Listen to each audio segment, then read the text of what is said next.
అది చంద్రబాబు గతంలో 14 నుంచి 19 మధ్యలో ఉన్నప్పుడు లేదు.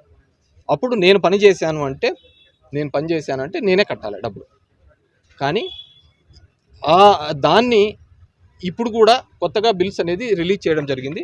దానికి సంబంధించిన డేటా ఇది మేము విత్ హెల్డ్ పెట్టాలి అని చెప్పిన 3,68,00,000 నిలిపేసిన అమౌంట్ని ఇప్పుడు డబ్బులు రిలీజ్ చేయడం ఒక డేటా అయితే, దీనికి సంబంధించి వాళ్ళు గతంలో జరిగిన పనులకు సంబంధించిన డేటా మొత్తం ఇవన్నీ కూడా ఫ్రాడ్ చేసి అప్పుడు అదొక 3,68,00,000, ఇది 1,38,00,000. ఇది డబ్బులు ఇవ్వకూడదు, ఇవన్నీ నిలబెట్టి ఎంక్వైరీ చేసిన తర్వాత చేయాలి.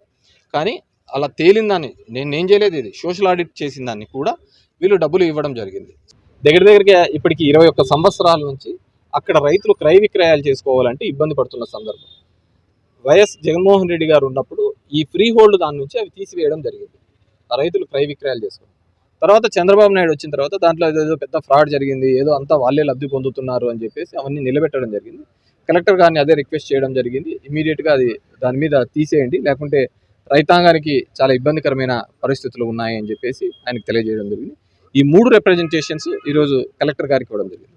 అదేవిధంగా ఉపాధి హామీలో ఈరోజు ఈ పవన్ కళ్యాణ్ గారి డిపార్ట్మెంటు ఆయన పర్యవేక్షణ చేయాల్సిన డిపార్ట్మెంట్.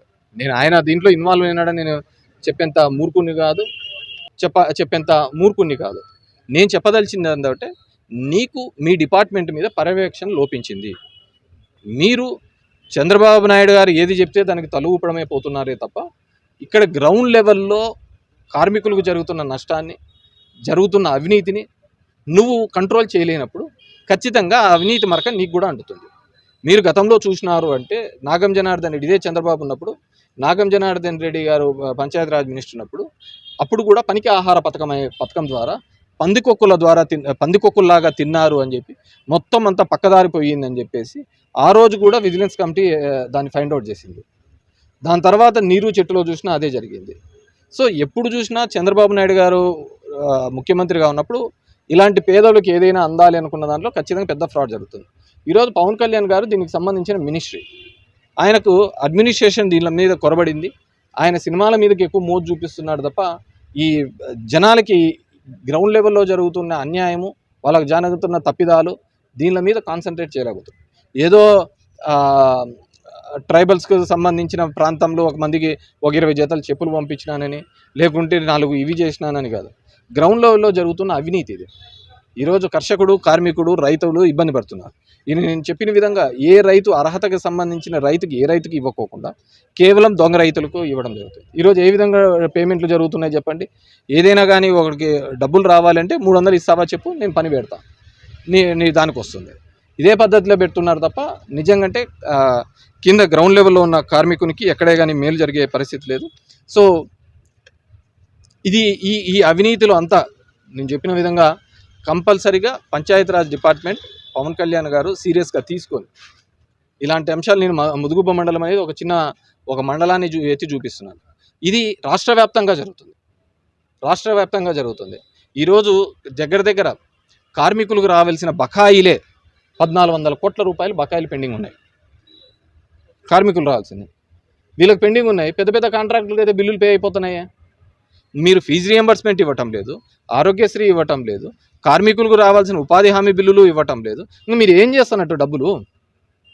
గతంలో జగన్మోహన్ రెడ్డి గారు 3 లక్షల కోట్ల రూపాయలు వివిధ పథకాల ద్వారా జనానికి ఇచ్చినప్పుడు అవినీతి అయింది, శ్రీలంక అయింది, ఇది అని చెప్పిన మీరు ఈరోజు ఆ పథకాలు ఏమీ లేకుండా, రావాల్సినవి కూడా రాకుండా ప్రతి ఒక్కరోజు ఎవరో ఒకరు ధర్నా చేయాల్సిన పరిస్థితి వస్తుంది కదా. ఒకరోజు హాస్పిటల్స్ తోడు మేము ధర్నా చేస్తున్నాం, ఆరోగ్యశ్రీ సేవలు బంద్ అంటాడు. ఇంకో రోజు ఫీజు రియంబర్స్మెంట్ రావటం లేదు, మాకు ఇబ్బందికరంగా ఉందని స్కూల్ యాజమాన్యం అంటుంది. నీ ఏం చేస్తున్నారు డబ్బులు? మీరు చూసినారా, అప్పులు కుప్పలుగా చేస్తున్నారు. సో ఇప్పుడు నేను చెప్పినట్టుగా పనికి ఆహార పథకము, లేకుంటే స్టేషనరీ స్కామ్, మీరు అప్పుడు పోచారం శ్రీనివాసరెడ్డి ఇదే అవుతున్నప్పుడు, ఈ చంద్రబాబు నాయుడు గారు ఉన్నప్పుడు ఇలాంటి స్కామ్స్ అన్నీ పుట్టుకొస్తుంటాయి.